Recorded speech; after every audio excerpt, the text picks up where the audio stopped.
Previously on Storm Chase.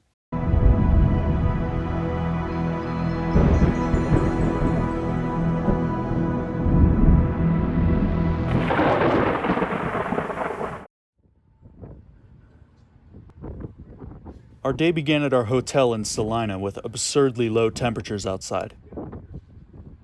The town had been thrashed by hail from the Supercells last night. We happened to share a hotel with these guys. Today, storm chasers were heading south.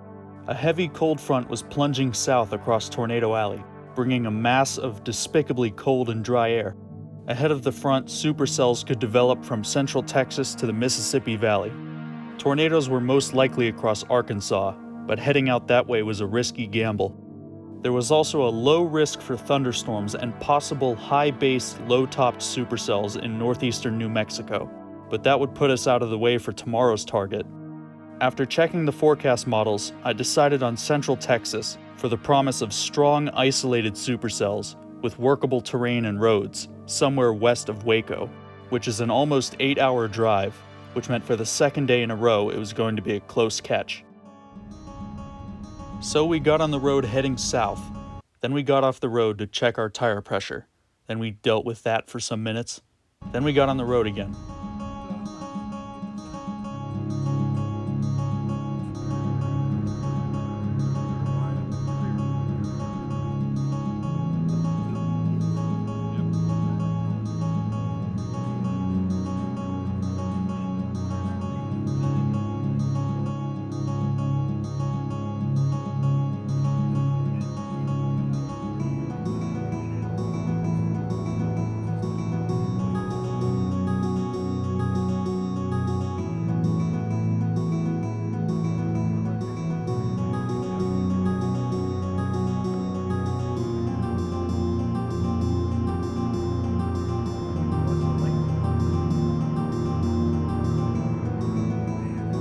Storms fired off in a westward progression. By 4 p.m., a messy, severe cluster with a pocket of rotation was underway north of Waco.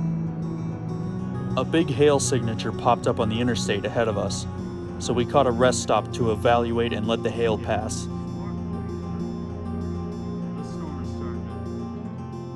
Here, the falling hail shines white in the sunlight. This storm was falling apart, and it shouldn't be long until our target storms were supposed to appear west of Waco. So we got out into the country as the clouds started to gather. Whatever these towering cumulus were about to do, we needed to be on their south side when it happened. We got to McGregor and grabbed some fast food as the sky just to our north started to darken. On radar appeared a miniature supercell, complete with a hook echo and velocity couplet.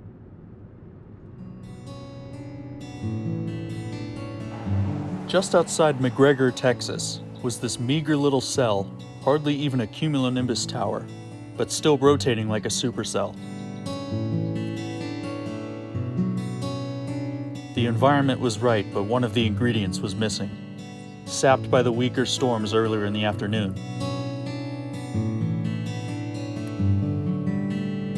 As underwhelming as the storm was, the scene was still photogenic.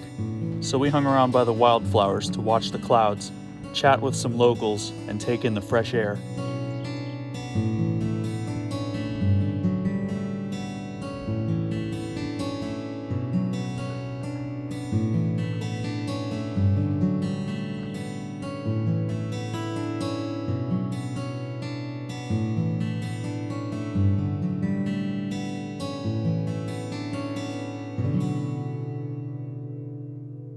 Until I zoomed out on the radar and saw that supercells were going strong about 100 miles from us.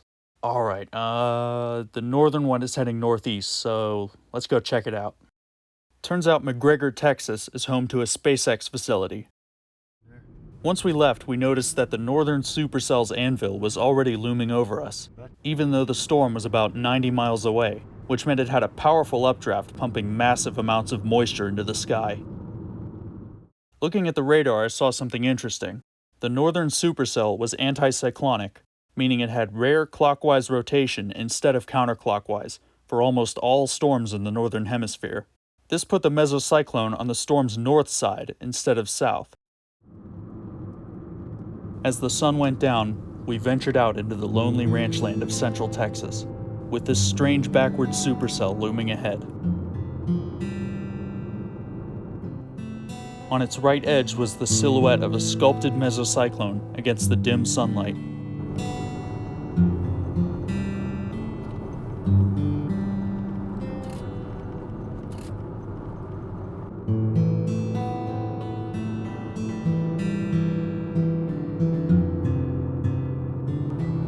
Faint bursts of lightning flashed as the storm slowly dissipated.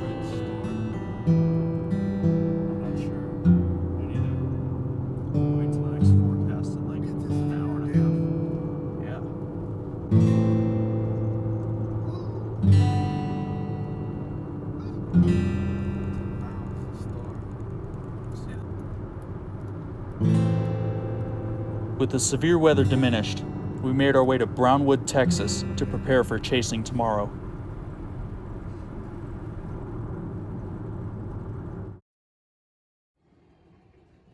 We stepped outside to find that this cold front was trying to chase us out.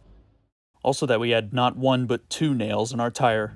So we got that taken care of and made the day's plan. The atmosphere was destabilizing from the Rio Grande across hill country in southwest Texas. 4,000 joules of CAPE and long hodographs would spin up powerful, discrete, high-precipitation storms this afternoon. It was overcast now, but once the clouds break, things would start happening fast. A tornado or two was possible, but the main threat was, quote, very large to giant hail, up to 3 or 4 inches across. That's softballs, people, bring your hard hats. The models say that a supercell or two should pop south of I-10 past Junction, Texas in mid-afternoon, and become very intense. With storms as volatile as these, it would be useful to see them on radar and have viable terrain and roads to work with, he said with a sarcastic tone. We started our drive deep into the heart of Texas. In fact, we passed plenty of historical markers, one of them being the geographic center of Texas. We were coming into the region known as Hill Country, a series of valleys and ravines carved into the massive Edwards Plateau, spotted with bluebonnets and other wildflowers. As we climbed into the highlands, the road disappeared into the mist, making for a spooky drive to our target.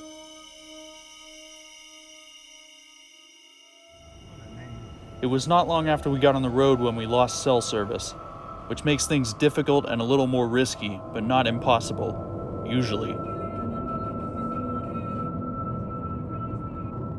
We got to Junction only to realize we had no reception down here either. Here's when I realized how tough today's chase was going to be. Hey, by the way, why do they call this hill country? Oh, that's not good. With no internet, this comes down to old school storm chasing. How did they do it back in the day? With paper maps, their eyes, no radar, and a low success rate. Still, up in the plains, you can usually chase by sight, and the roads are reliable. But we were getting into mountains and canyons. We aren't even in Tornado Alley anymore. While getting lunch in Junction, we got just enough reception to look at the HER, which suggested that the first supercell would appear southwest of us around 3 p.m., so we took off toward the town of Rock Springs. After we got on the road, the clouds started to break and the sun came out, meaning we didn't have much time until storm initiation. That's Australian storm chaser Daniel Shaw, which means we're going the right way. Sure enough, the storm's anvil appeared out of the haze. We were just a little bit too late to arrive, and we were now on the storm's north side, opposite where we wanted to be. We got to Rock Springs where some other chasers were waiting. With only one real option to see the storm, we took the highway south directly toward it. With no radar and the forecast calling for huge hail, driving into the storm blind is a risky move. If we wanted to reach the mesocyclone, we had to continue forward. If we waited for it to cross the road, it might outpace us and we'd miss the show. Here's another chaser apparently waiting for it to pass. Are they also without radar and playing it safe? Or do they know that big hail is already falling? I decided we should probably stop for a few minutes to see if the road ahead clears up.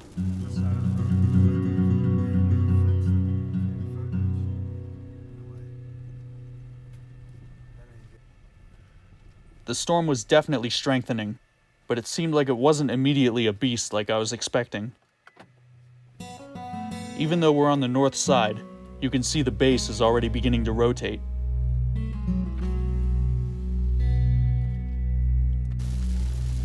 Eager to get to the other side, I decided we should move forward and turn around if we encountered hail. We got through the core without incident and broke out on the south side, facing the meso base in its beginning stage.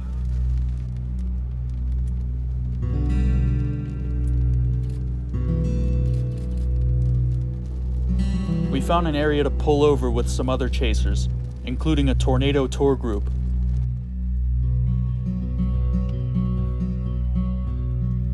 It looked like a wall cloud was coming together, but the storm was already moving out.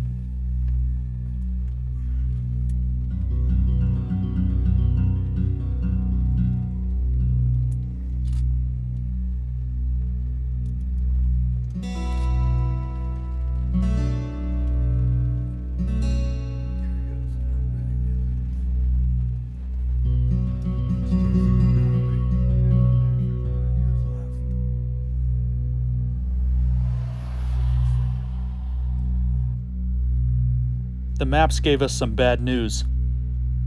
The supercell was moving east out into some seriously rugged terrain.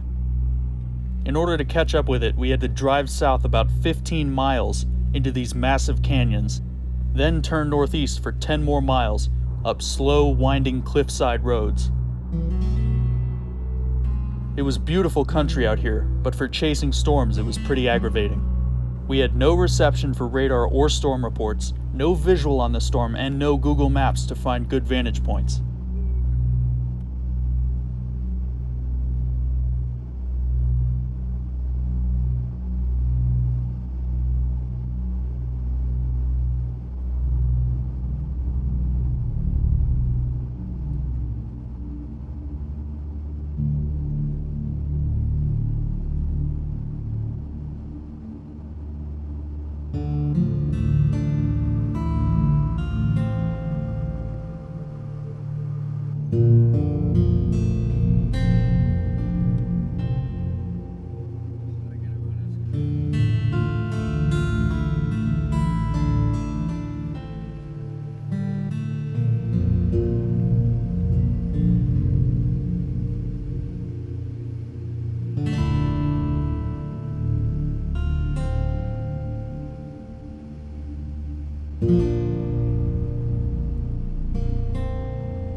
Finally, we got up out of the canyons, caught up with the supercell, and arrived at probably the best vantage point you could get around here, along with some other chasers.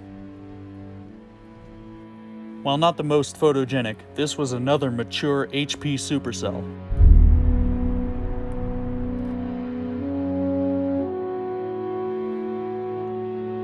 Here we see the wall cloud getting wrapped up by the rear flank downdraft.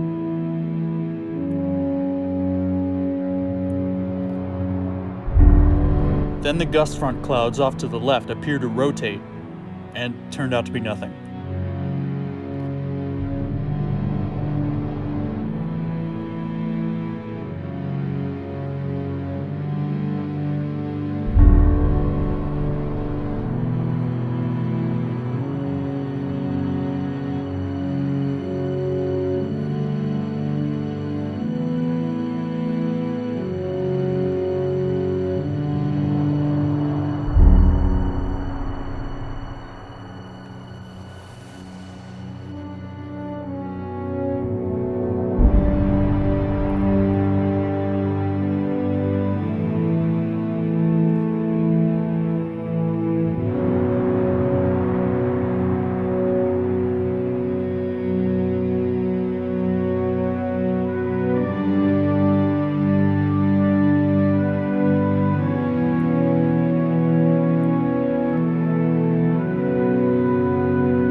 After some time, the supercells started to dissipate. Even after all the challenges we dealt with today, we got as good a view of the storm as anybody else did, so I consider this chase a success.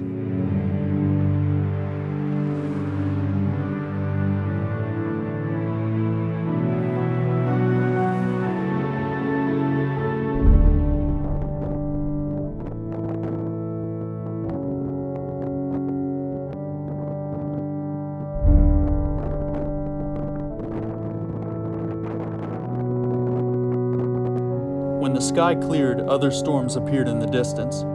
Assuming they were heading east, the best we could do was go north and hopefully get our radar back. We went down into more canyons to the town of Lakey and went north, passing other chasers in the valley. Getting back up into the highlands, however, we encountered one more unforeseen obstacle. A cold wind and an impenetrable layer of clouds blowing in from the north. The cold front had found us again. Not quite sure what to do, we continued back up north toward Junction and the interstate. We found a gas station in the middle of nowhere with a couple of French storm chasers. Okay, let's go to intermission real quick while we try to find some Wi-Fi. Check him out. You making any noise?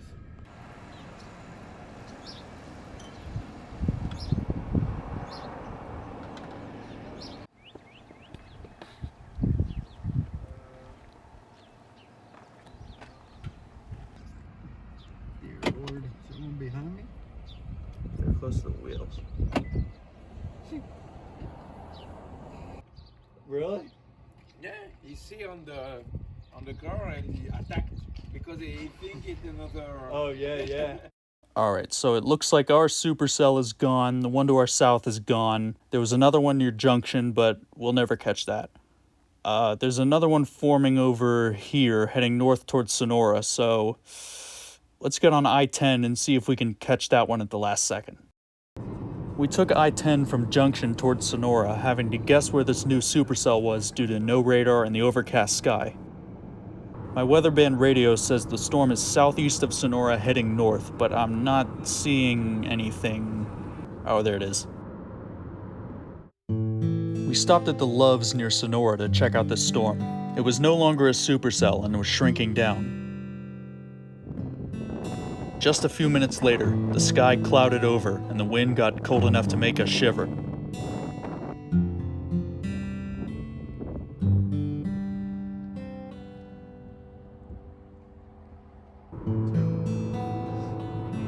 With the chase over, we started heading north towards San Angelo, where we had a 10 p.m. IHOP dinner and found a hotel for the night.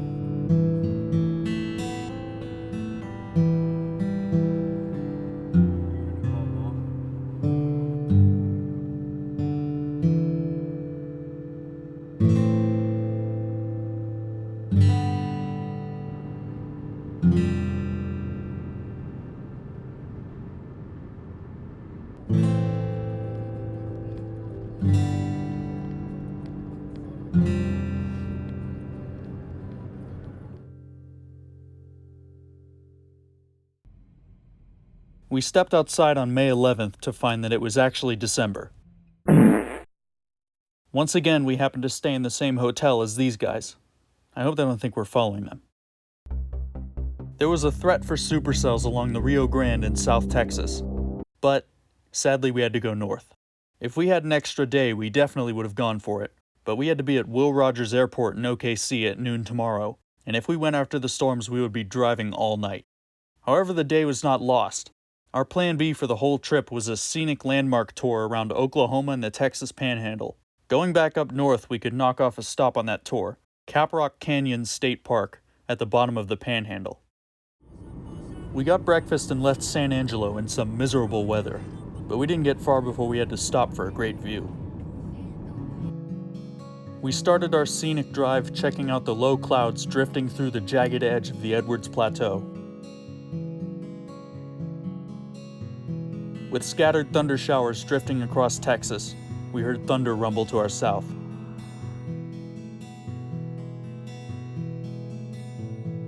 We still had about 230 miles to go, so you know what that means. A driving montage.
Notice how the weather almost stayed nice, but then it just went horrible.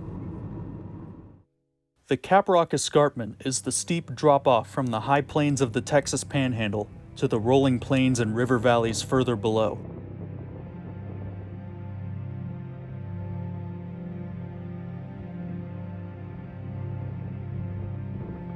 Across Briscoe County, the Caprock breaks into a network of canyons, part of which makes up Caprock Canyon State Park.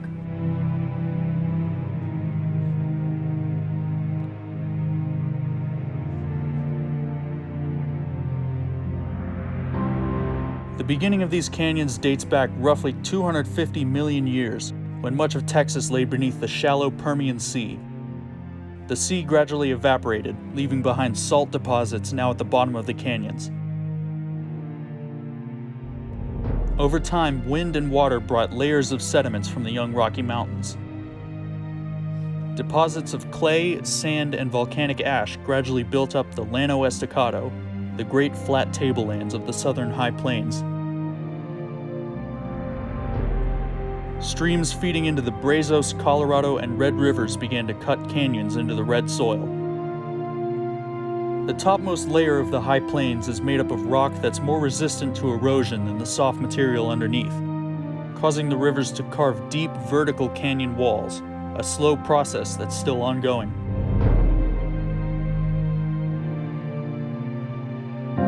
We came out to the plains to see the forces of nature on full display. Here, they're just moving more slowly. At first, I was a little disappointed with the crummy weather, but it gave an interesting mood to my photos.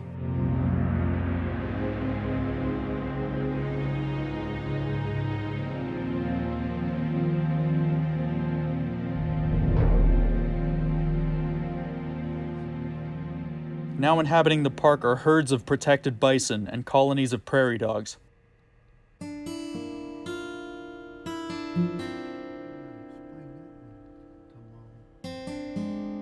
Birds like roadrunners and the rare golden eagle, as well as coyotes, bobcats, rattlesnakes, and lizards.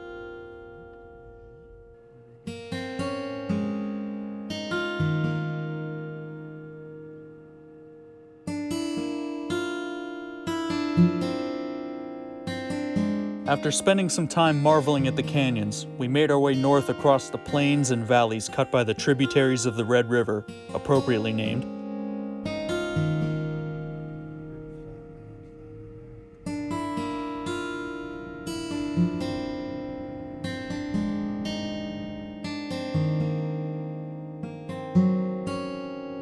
To start heading back toward Oklahoma City, we got on I-40 and stopped in Shamrock, Texas for some steak.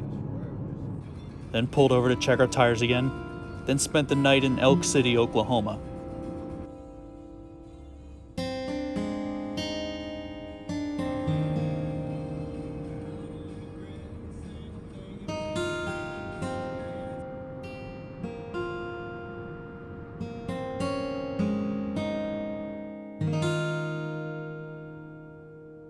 Back in Oklahoma, we were at the end of our expedition.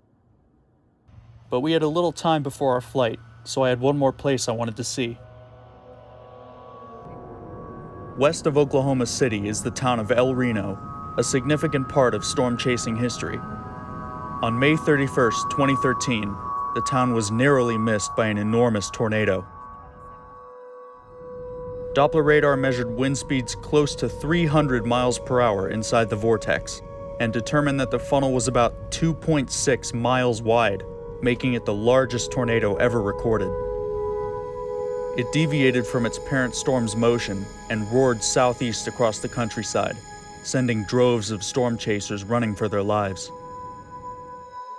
This small memorial site south of El Reno is dedicated to 3 storm chasers who were overtaken by the storm and tragically lost their lives. Tim Samaras, his son Paul, and Carl Young. Tim was an engineer who designed probe equipment that could withstand a violent tornado. The 3 men were part of a scientific venture he started called TwistX, with the goal of studying tornadoes up close and looking for clues as to how exactly they form. This memorial marks the site where their destroyed vehicle was found, after the giant tornado had scoured the landscape. Despite how dangerous it seems, these three remain the only storm chasers ever killed in a tornado. Now, chasers passing through stop by to leave small mementos and pay their respects. We stayed here for a few more minutes before leaving to head back to the airport.